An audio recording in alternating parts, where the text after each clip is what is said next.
What is up, guys, and welcome back to another video from Sterling Tech UK. Thank you so much for your kind and generous ongoing support. This is a new project for us. The Rover 75 2004 reg came in very recently, and it's quite a distinguished, different looking car from the...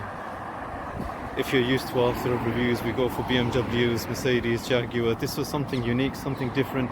This car actually replaced both the Rover 600 series and the 800 series, which were designed and built by Honda, with Honda underpinnings, Honda transmission, gearbox, chassis. This was when Rover was taken over briefly by BMW. So this is literally with the BMW drivetrain, 320 diesel engine. So this Rover 75 is the top end, luxury end, what Rover had to offer in 2004. So it was a replacement of both the Rover 600 and the 800 together. It was aimed squarely at the Germans, the Audi A4, Mercedes C-Class, BMW 3 Series, Alpha 156. And this is different, guys. It gives you a sense of occasion every time you approach the car. It looks distinguishedly different. It's retro, it's classic, yes, but it's very British, and it's proud to be British as well. It represents a bygone era, in my humble opinion, that all modern cars look the same, drive the same, but this was very special. It was different. They made it to look different, to stand out from the crowd. And that's exactly what it did. Inside, she was quite decently appointed. BMW trim was evident inside. The engine drivetrain was all BMW, but it's got the classic Rover dials, the touches, the Rover trim inside. It still feels very English. And for what you got, it was represented very good value for money. Used car prices were also very good, so you could get yourself a very decent car, a lot of car for the money, and you could take your family out on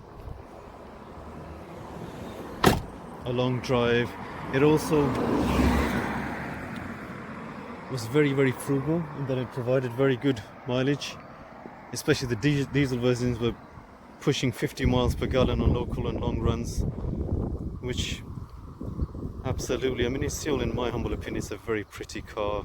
We'll take you out for a test drive in a minute and just let you give you our thoughts about it. But I mean, they're so cheap now. It's just a very beautiful car for what it is, and it represents great value for money. Right, let's jump inside. Let's give you a test drive. Inside, as you'd expect, it's a very comfortable place to be. It's very decently appointed, and I've got very soft seats that provide ample support.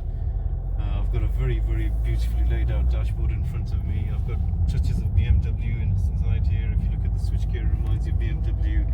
The digital readouts remind you of BMW, but then it's Rover as well.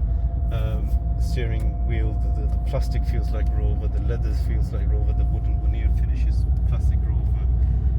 It's a very comfortable car to drive. I mean, I could drive this on a long journey and not get tired. It's granted it's not the fastest car out there, but still, what you pay is what you get. For less than £2,000, I can get my family inside. There's ample space for 4 people inside. The transmission is very smooth. The engine being a diesel standard 320 BMW engine, so it's a little bit noisy. You'd expect that from a diesel anyway.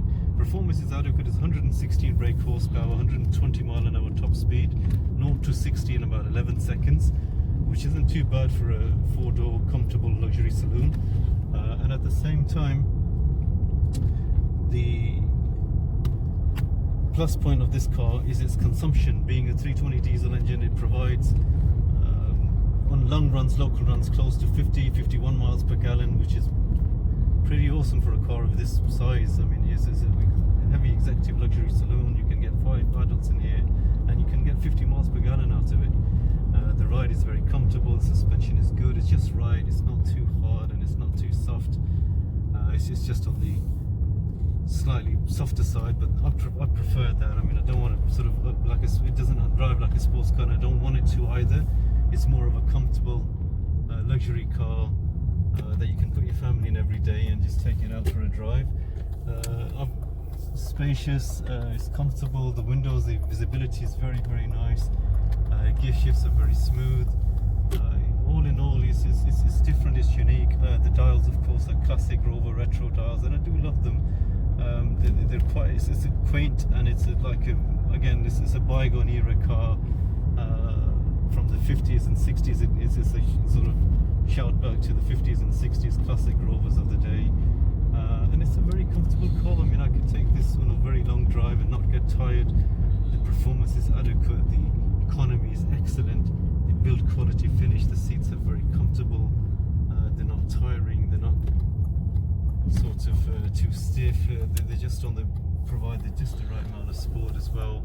And performance is there as well if you need it. I mean, it's a 2-litre turbocharged diesel engine from BMW, so the reliability is there, the economy is there. It's a good package, good mixture of economy versus performance as well, I'd say.